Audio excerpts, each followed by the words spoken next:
આ જુઓ બંને જણા કેવા હસતા હસતા પીરસી રહ્યા છે. સાહેબ હસતા હસતા જે દાન આપે એ સીધું ઉપર પહોંચે. આશુતોષ અનક્ષેત્ર તળાજા આજના દાતા કરસરિયા જીયાંશ મુકેશભાઈ તેમના જન્મદિવસ નિમિત્તે અન્નદાન હસ્તે મુકેશભાઈ કરસરિયા, રમાબેન મુકેશભાઈ કરસરિયા શેડાવદર.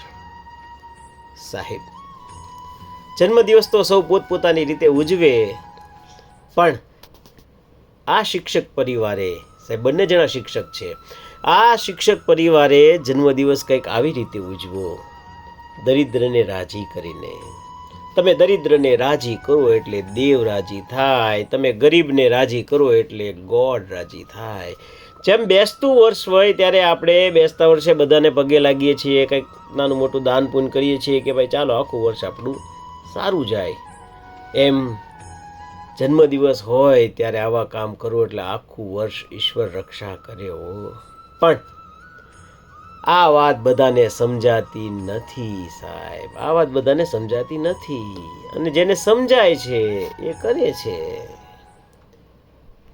તમે કોઈ પણ કામ નિસ્વાર્થ ભાવે કરો ને એટલે સીધું ઉપર પહોંચે. તો નિસ્વાર્થ ભાવે ક્યું?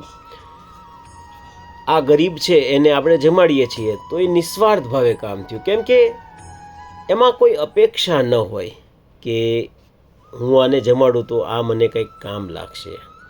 આપણે સમાજના ને સેલિબ્રિટીના ને મિત્રોને બધાને જમાડીએ છીએ તો તમે શું કે હું શું, કાંઈક ને કાંઈક અપેક્ષા હોય છે.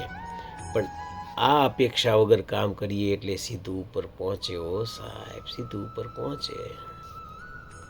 આશીર્વાદ છે ને દેખાતા નથી, આશીર્વાદ દેખાતા નથી, પણ જ્યારે કોઈનો દેખાય ને ત્યારે આશીર્વાદ જ કામ લાગે છે. જેમ ભગવાન નથી દેખાતા એમ કોઈના આશીર્વાદ લાગી જાય, દેખાતા નથી, પણ કોઈ કામ ન લાગે ત્યારે આશીર્વાદ કામ લાગે છે. અને આપણી સૌથી જૂની કહેવત છે કે કર ભલા હોગા ભલા. તમે કોકનું ભલું કરશો એટલે તમારું ભલું આપોઆપ થઈ જશે, થઈ જશે, થઈ જશે. પીરસતા તો અમારે ખૂબ વાર લાગે, માત્ર નાની અમથી એક આ ઝલક દેખાડીએ છીએ. બીજાને પ્રેરણા મળે એટલે ફરીવાર આપણો આભાર. શિવ શિવ.